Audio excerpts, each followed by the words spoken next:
What's good? What's good? It's the one, the only, but what do I know? Boxing coming back at y'all with another one, man. So, as you guys can see right here, I got to dedicate this to Danny Jacobs, who announced his retirement, and I always want to do a little segment or something on somebody who's retired from the sport of boxing, who made somewhat of a step. And I'd be lying if I said Danny Jacobs didn't make a stamp on the sport. As you guys can see, this is him metaphorically speaking. He's hanging it up, and this is what he had to say on his verified Instagram account. All right, so it says, announcing my retirement, I want to show my gratitude and appreciation to the sport of boxing, as it has changed my life in ways I could never imagine. It has instilled so many morals and values I wouldn't have learned otherwise. Boxing made me the man I am today. It has always been my dream to be a champion, a champion in life. And when boxing found me, I was a poor kid growing up in Brownsville, Brooklyn, with not much to look forward to. As a young black kid, I was being force-fed an identity that I wasn't important or wouldn't succumb to anything substantial in life. I was told the ghetto that I grew up in was full of criminals with no future, and I would be a statistic like my peers and the ones that came before me, dead in jail with no potential to make it out or to make a success of myself. I am now proud to say I am the rose that grew from the concrete in Brooklyn. I proved so many people wrong. Proud to say I'm a living example of what it looks like to take your destiny in your own hands, and when you, because he's boxing, and your own hands, and when you embrace yourself and God-given talents, what all you could achieve. I want to thank all of my fans, my teachers from school for giving me the knowledge. Thank my neighborhood OGs who always told me to stay focused and cherish the opportunities God's blessed me with. Thank my friends from the childhood to adult for pushing me and motivating me on my path. I want to thank my star at Boxing City boxing community for grooming me, as well as my trainers throughout my entire career. R.I.P. Victor Roundtree. Thanks to my blood family for giving me unconditional love and support continuously throughout my life.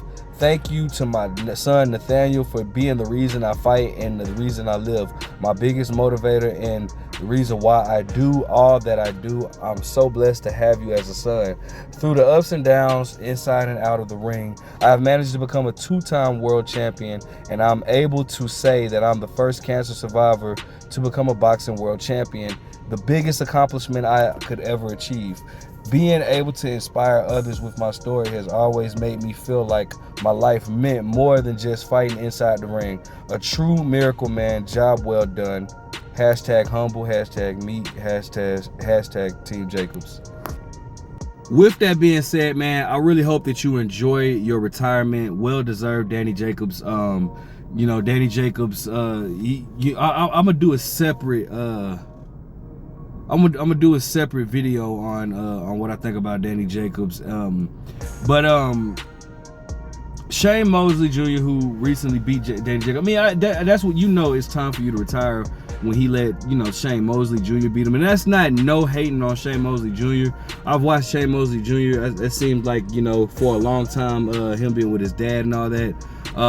But that just it wasn't what Shane Mosley Jr. did. It was what just Danny Jacobs couldn't do, and you could clearly see Danny Jacobs was just past it. After his loss to John Ryder, which many people felt like he should have won that fight, he just kind of went quiet and went ghost, and then this fight comes up, and I'm like, okay, he's gonna, use Shane Mosley Jr. as a tune-up and, move forward, but he just did not have it. He didn't even make weight or whatnot.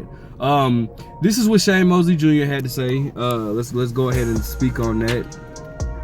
How much of it was catching him at the right time, and how much of it was you would have always had the style to beat him? I think I would have always had the style to beat him because of my training, my preparation, my coaching, everybody. We were very, very invested in winning this fight. And so I think always I would have, beat him. But I do think that because of that, he slowed down. His reaction time was a little bit slower and things like that.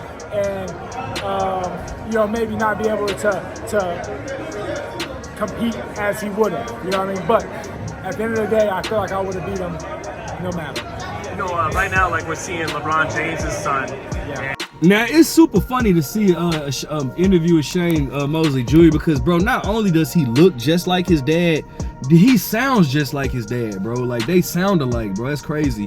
But anyways, I gotta disagree with Shane Mosley, man. I don't think that he had the style to be a healthy. I ain't gonna say he wasn't healthy, but a primed Danny Jacobs, man. Danny Jacobs was just, he was too not to say he was too aggressive, but he was very athletic.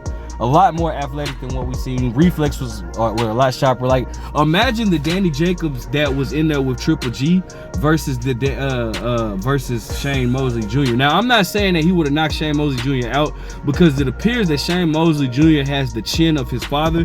Shane Mosley could take a punch. He had a very, very, very good chin. And so does Shane Mosley Jr. We've seen his chin get tested, and he still was in there. He got heart. Shane Mosley Jr. got heart. He got heart. He got the dog. But I don't think that he has the skills enough. He doesn't have his dad's pop. He doesn't have his dad's power. Shane Mosley could get you out of there at any point. I don't think Shane Mosley Jr. has that. And I don't think he would have had enough to keep Danny Jacobs off of him, a primed or a not even. It doesn't even have to be because this was just a shot. You have a person that's before their prime. You have a person that's in their prime. You have a person that's a little past their prime, and then you have a person that's shot. Danny Jacobs was shot. I feel like Danny Jacobs a bit past his prime, meaning the Danny Jacobs that fought John Ryder would have beaten Shane Mosley Jr. But this version of Danny Jacobs was just shot. He was a shot fighter, and I hate to say it like that, but it is what it is. As a matter of fact, to be honest, the last great performance like Danny Jacobs had that was impressive was against Triple G. After that he fought Sergey Derevyanchenko, who was his sparring partner and his training partner for years, so they knew each other very well. So I didn't hold that against him, but he didn't look good against. He didn't look like impressive against Luis Cuba Arias, which even though I ain't gonna lie, Luis kind of put his foot in his own mouth, calling him a runner and stuff, and then Luis was like running the whole fight, whatever. So it wasn't easy to look good against, but Masalevsky, he didn't just look too impressive against. He definitely didn't look too impressive against Gabe Rosado. That fight wasn't impressive in itself. I went to Danny Jacobs' fight against Chavez Jr. here in Arizona, and Chavez showed who Chavez Jr. was. But I just think Danny Jacobs was just very shot in that performance. Now, Shane Mosley Jr. went on to call out Erislandy Lara. I want you guys to take a listen to that. Some bars earlier about Lara. Can I just get you to repeat that? What was it you said exactly about Erislandy Lara? I said, as you can see, with no disrespect to Daniel Jacobs, I just retired a legend. You could get next. So you could get back to 60? Yes, I'm going to. That's what was my whole plan. My whole plan was, I got this opportunity, you don't pass up stuff like that. Just like if they call me for Canelo. You don't pass up Canelo. You take it, and you figure it out later, right? With Danny Jacobs, same thing. I answer the call, we would figure it out later. But we're going back down to 60. I'm gonna be a world champion at 160, and I plan on being undisputed. Now, I like Shane Mosley's attitude. He wants to become undisputed at middleweight, and nothing wrong with that. Nothing wrong with that at all. But they gotta know that they have to do more than what they did with Danny Jacobs if they expect that to become true. Because Erislandy Lara, I don't think is a shot fighter like Danny Jacobs was. Erislandy Lara is going to, especially this version, who he's past it, but he still has stuff left in the tank. Where I think he's gonna sit Shane Mosley on his butt if he comes in there, reckless. Now I did say Shane Mosley, Shane Mosley Jr. has a chin. We can't deny that. But I don't think that he beats Erislandy Lara. And it goes. I mean, he goes right along with the opponents that Erislandy Lara has faced. Because it seems like Erislandy just cannot get the big names. He gets those names under the big names. You know what I'm saying? But so I can see. I think this was Shane Mosley Jr.'s last fight with Golden Boy. So it could happen, maybe.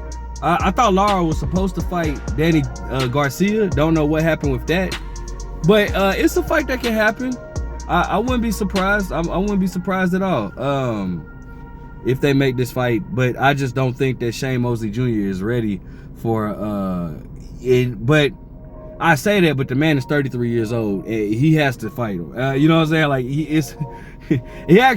Shane Mosley Jr. actually lost to my boy Calvin Henderson in the amateurs, but he has to fight him. Because he's 33 years old. He's a grown man. He has to step it up or whatnot. He had a few setbacks. He lost to guys like Brandon Adams. I know he lost to let me see, Brandon Adams. What the freak is that dude's name that Demetrius Andrade beat? I can't even think of his name. But he has a few setbacks. But I think if he could become, I don't think good luck becoming a undisputed champion, an undisputed middleweight champion. Although the middleweight division is not really stacked. Good luck becoming an undisputed middleweight champion, but it's very possible for him to fight for a belt. He does have the experience. He has enough experience where I feel like go ahead and give him the title shot, and let him go ahead and fight for a title, bro. It is what it is, and if he can become a champion, bro, then by all means, bro, like let it happen, because I think him versus I think that would do great for the Mosley legacy. But I he's gonna have a hard time. He's gonna have to do more than what he did against Danny Jacobs. And I get it, Danny Jacobs, at one point was a dangerous fighter. Maybe he was just kind of hesitant to put his foot on the gas because of that reason, because him being a dangerous fighter in the past. But at some point he should have realized, because Danny Jacobs' timing, his reflexes, just timing. I mean, his body didn't even look good to fill in the 168, but it's just reflexes, his timing, everything was just, it was off. You know what I'm saying? So I don't necessarily think that that performance I ain't even thinking, man. I know that performance that Shane Mosley put up against Danny Jacobs is not going to be enough to beat Erislandy Lara. I don't know what Janabek is going to do. I don't know if he's going to move up in weight or whatever. I still waiting to hear what he's going to do. But maybe he can fight for a vacant title. I don't know. But anyways, let me know what you guys think. Who do you want to see Shane Mosley in there with next? Shane Mosley Jr. in there with next? Do you think he beats Erislandy Lara? Do you think he become a champion? Like, comment, subscribe. But what do I know?